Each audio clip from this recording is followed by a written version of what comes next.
What is up, YouTube? Welcome back to today's video. Thank you for every single person who has clicked on today's video and leave me a like and subscribe. You guys are the best. Today we're going to be doing a little fun budget deck, something I saw on Ladder yesterday if you watched yesterday's video.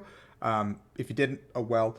I kind of took it, made a little adaptation of it, found another list, something else I found on Ladder, and we're going to kind of roll with it. It's like a budget grass box deck. You've got your favorite guy, Leafeon. He's got Grass Knot, Max Leaf, etc., etc. Now there's this Wimpod, hard time / 30 plus 50 for each of your opponent's Pokemon V and GX in play. Now this adds up really quickly if they're playing a lot of Pokemon Vs in play. A lot of decks play like 3 to 4 down, so we can reliably two-shot a lot of stuff. And we have these twin energies that we can use. It can be attached to a Pokemon that isn't a V or a GX, so Leafeon can't use it, unfortunately, but this card can. Now we also have this Beedrill that has Persistent Stinger. If your opponent's active Pokemon has any special energy attached, it is knocked out. There's a lot of special energy in this format, but how are we going to get this guy out? I'll show you in a sec, if you didn't already tell. We have Galarian Meowth, Evolution Roar to discard basically items from our card, anything from our hand to kind of get the ball rolling. We've got our Inteleon line with the 2 shaded dealings at the end. We don't need any quick shooting because I don't really think we need any damage. But maybe that could be changed. We have 1 copy of Energy Search to kind of find our energy. 4 Evo Incense, 2 Great Ball, 4 Level Ball, kind of just the, and 4 Quick to kind of staple like consistency cards, I guess. 1 Ordinary Rod because we do have some thin lines here, so we need to be able to recycle some of these pieces. 2 copies of Scoop Up Net, 4 copies of Galar Mine because we don't want to stick our opponents into the active. Yes, Golisopod can't really retreat from that, but we have Scoop Up Net, and we can use Leafeon basically as our primary 1/1 attacker for a little bit until we can kind of get the ball rolling. And also, Leafeon V can help set up this Golisopod, I believe. Yeah, it can. We have 2 Boss, 1 Bruno, 1 Judge, 2 Marnie, 2 Research, so very low supporter counts across the board, but we are playing a heavy Inteleon line. But the creme de la creme of this deck is this Single Strike Mustard, where we can search a deck for a Single Strike Pokemon and put it in onto your bench. This goes from the deck, not the discard. Keep that in mind, guys. So we do want to get down to a 0 card or 1 card hand, with this guy being our last card in our hand, and we can get the Beedrill, put it onto our bench, and surprise knockout decks like Mew VMAX, Single Strike decks. There's a lot of really scary decks out there right now that play a lot of special energy, so let's give this deck a whirl, shall we? Is an inspiration of a couple of stuff I've seen on Ladder, a little bit of Andrew Mahone's, like Tricky Jim's Mustard Leafeon deck, but this is going to be adding a little bit of layer of Golisopod, which kind of makes it a little bit fun and a little more budget, so you guys can try this out on your own at home. I'm hoping all of you guys are enjoying the content. I've gotten a lot of mixed reviews, but I do appreciate everyone being here. It is a lot of, it's really nice having support, and I promise you guys, when competitive comes back, we're going to be going full ramp VOD reviews, game reviews, a lot of stuff. This guy wanted to flip, but let me go first. Very interesting. This hand is not great. I do have a Judge to kind of disrupt us both. Maybe just a Marnie would be better on that slot. It's okay. Mew VMAX. So this is a deck that we can capitalize on playing a lot of Vs down, so Golisopod kind of gets to do a lot of damage, gets to do a lot of work. And we also get the benefit, the fun little benefit of having the Beedrill. So, okay, this hand has actually gotten really good. Let's Great Ball to start. Let's Wimpod. I guess if Sobble gets knocked out, we're in a little bit of trouble. So let's go ahead and just grab another Sobble here, I guess. Let's check our lines. Both Leafeons are here. We have 1 Golisopod in deck, 1 in hand. I want to Judge, but I also don't think I should Judge this turn. So let's go ahead and put the Twin Energy back here. We have Hard Time Slash doing 30 plus 50 right now, so we have 80 right now. I can't Judge on turn 1. I'm silly. I'm a silly, silly goose. So we're going to pass. Now what I can do here is go Drizzile, and pretty much thin the entire... I can go boom, boom, boom, boom. Get the Meowth. Pitch these 2. Or I can go Quick Ball with one of them. Quick Ball away the Beedrill. Get the Meowth. Get rid of 2 more cards. So I'm still need to put 1 card down to be able to get Beedrill this turn. That's annoying. 1 card down. I'm 1 card short of being able to Beedrill. So my top deck has to be something like Quick Ball. That's tough. That's a tough top deck. Okay, we'll see what we can do. Worst case scenario, again, we can still swing in with the Golisopod. It does a ton of damage here. If our opponent just simply energy mixes for the 1, which is still fine, obviously, we're going to be hitting for 130, which is a lot of damage, actually. Oh, please, 1 time. Can we do it, is the question. Let's go Pod. Let's start here and see what we can get. So we can quick ball for the Meowth. Quick ball. Let me see if the other Beedrill's in deck too first. Yeah, Beedrill's in deck. So quick ball Beedrill for the Meowth. Evo Incense here. Meowth 2 cards away. I'm down to one unburnable card. One unburnable card before Mustard. That is a little bit of a bummer. But it is a-okay. We can just get the quick ball anyway. We can make the play we want to make, and we can judge our opponent low. I mean, I think their hand is bad. So maybe we don't want to judge them low.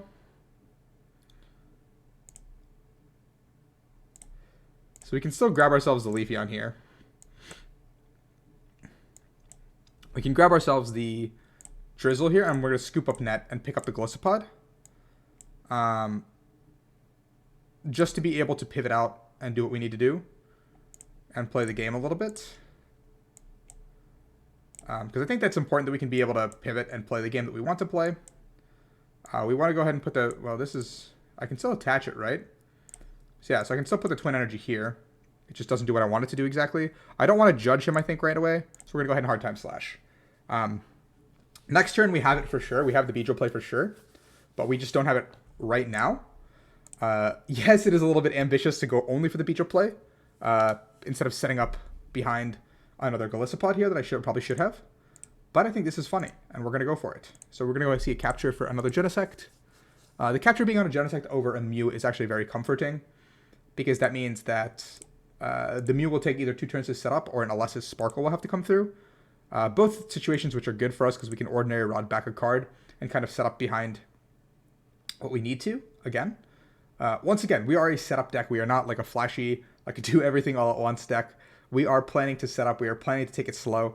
And there's a 3-prizer here for us to take, and there is a hopefully 3-prizer here for us to take. And our opponent's going to go ahead and put a lot of work in to take 1 prize on this Golisopod. I anticipate they'll use Max Miracle simply to hit us. The Beedrill is in our discard, but we can always Ordinary Rod it back in. So that is something that we can do. Let's see what they do. This is a predicament for them, I think, I would say. Max Miracle does come through exactly like we predicted it. We're going to throw up the Leafeon because we still get the free retreat here with the Twin Energy. And that's kind of what we want. So Galar... No, we can't Galar Mine because that kind of dooms us.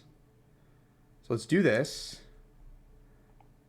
Let's check. Does Leafeon have 2? VMAX have 2 retreat costs? It does. Okay. So we're going to want to go ahead and grab ourselves the Quick Ball. To grab ourselves the Meowth. Yep. Meowth here. Fine and dandy. Everything is looking good for us here. And we can go ahead and Inteleon here. Grabbing ourselves a good old copy of Mustard and a Level Ball. I think we're going to do these 2.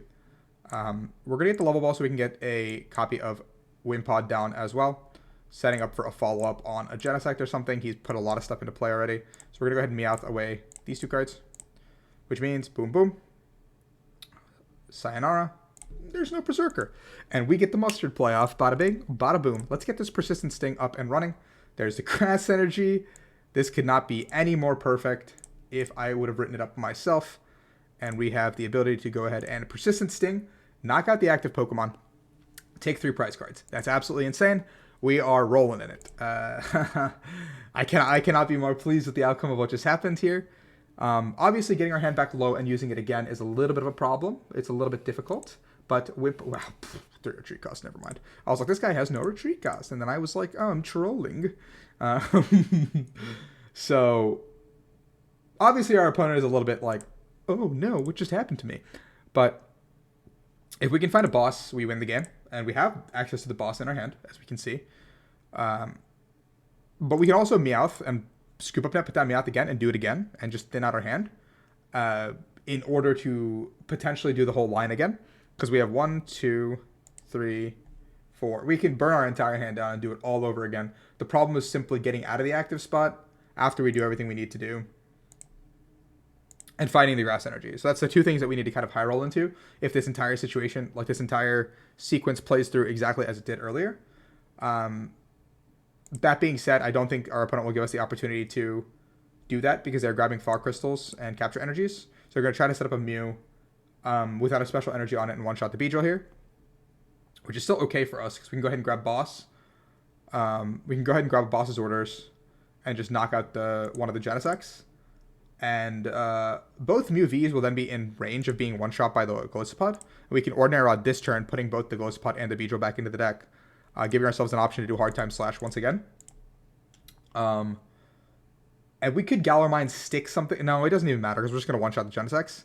If we can do that, that's probably the play here. Just take out a Genesect here and put ourselves in a winning situation.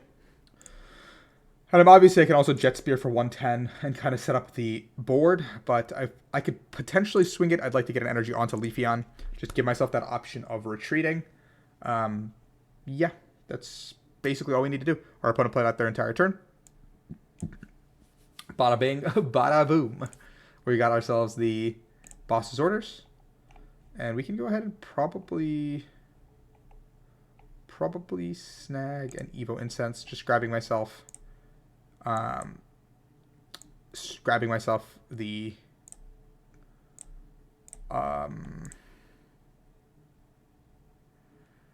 this is guaranteed damage, because if I get Galar Mine, that's guaranteed damage. So we're gonna do it this way. We go ahead and Ordinary Rod back up to 2. So we're just gonna go ahead and put only Beedrill back because I don't see a reason to put the other guy back. This gives us the leverage to play our hand out too if we want to. So let's go ahead and boss Jenny. We're going to go ahead and Scoop Up Net the Inteleon line back up because obviously Drizzile is so powerful. The rest of our hand is very, very strong in terms of what it can do. So I don't need to pitch any of these cards. Maybe I can Evo Road these two away. I don't plan on Brunoing anytime soon. And we'll go ahead and Persistent Sting. Our opponent's spamming us with the well played. I mean, obviously he is my guy. I mean, you just got Beedrilled. You got to accept it sometimes. Sometimes you get Beedrilled and sometimes Beedrill you. You know what I'm saying? That's how life works. I can't really explain it past that. You Beedrill, you get Beedrill. You know what I'm saying? And now he got the Mew in play. He didn't even get the basic Psychic down. A lot of lists have been cutting Alessa's Sparkle recently, meaning that Mew decks are a little bit slower off the gun. They're a little bit worse going second. Yes, Energy makes it such a powerful attack to get yourself rolling, but you are giving up 2 prizes almost certainly every time with this Mew in the active. There's so many things that can do 180 damage. We're seeing the power tablets come down. Obviously, this math does not make too much sense. It doesn't matter for us. We're already getting knocked out, like, no matter what happens, almost certainly. But if our opponent has to Energy Mix here and does not have a way to bounce my hand, which is another thing that Mews don't have. Mew decks don't usually play Marnies or copies like that to kind of disrupt my hand, which I think is a grave mistake. I think Marnie should be played in a lot of Mew decks, and this will just give me a position to go ahead and go Drizzile and find the boss and end the game, which is really all I'm kind of looking to do. Get a big Dubski with Beedski. So we're going to try to do this as swiftly as possible. Peony comes through, which means that our hand is staying as such. Cross Switcher build. Cross Switcher is a card that I've been very iffy on. I don't think this card is very strong. We could see by the early game that our opponent had that if they had something like a Battle VIP Pass or Cramomatic, they could have kind of set up behind that and kind of thinned their hand down a little bit more. But it seemed like there was a lot of dead cards in their hand at any given point. And they've kind of found themselves capture energying for like pieces for the past like 2 or 3 turns, which is not indicative of how I think a Mew deck should be playing. I think a Mew deck should be way more aggressive. I think it should be in your face. It should be kind of getting in there. So it's kind of how I like perceive the deck to be. I might just be completely wrong. If I am, I am. But I think a Mew deck is meant to be more explosive than what we've seen tonight from her Dextro. But this is the current build of choice. A lot of top players are preferring this build over my Cramomatic build. But you do you, boo. You do you, boo. That's all I'm saying. But I think the Cramomatic Battle VIP Pass is the way to go. There's double Latias here. A Genesect hitting the board as well. Meaning our opponent's going to get 4 new cards with this Fusion Strike system. But now what do we do? Like, our game plan has not changed. We're sitting here. Our hand is not getting disrupted. There is no reset stamp. There is nothing. All things considered, we have game. I mean, he already peonied as well, so he's not going to be supportering. Whatever he retreats into, I will have a way to go ahead and Grass Knot it for the game, unless he goes into Mew. So the most logical play to go is Mew into Mew and pass with this Mew active, forcing me to find a boss, but then boss wins me game on Genesect. I guess that's also fine, right? But I mean, I have the Boston deck. We already saw it. It's a little bit of a spoiler, but I do win this game, I think. I do plan on doing commentary like this for my own VODs and some other regional VODs, because a lot of the time when I go to regionals, I don't get a chance to watch the games because I'm playing in regionals. But afterwards, I come home, I'm going to sit down and we're going to watch the regionals together, kind of learn, experience things as we go. And that'll be like a learning experience for everybody. And now, as God intended, we will go ahead and boss his orders up this Genesect and Persistent Sting for all 6 of our prize cards, making me the winner of this PTCGO match. If you guys enjoyed the video, please remember to like, subscribe. That would help me a ton. And I will see you guys on Friday for our regularly scheduled content. I did yesterday instead of Monday because I wasn't here, but we'll be back to Monday, Wednesday, Friday. I appreciate you guys so much. See you guys on Friday.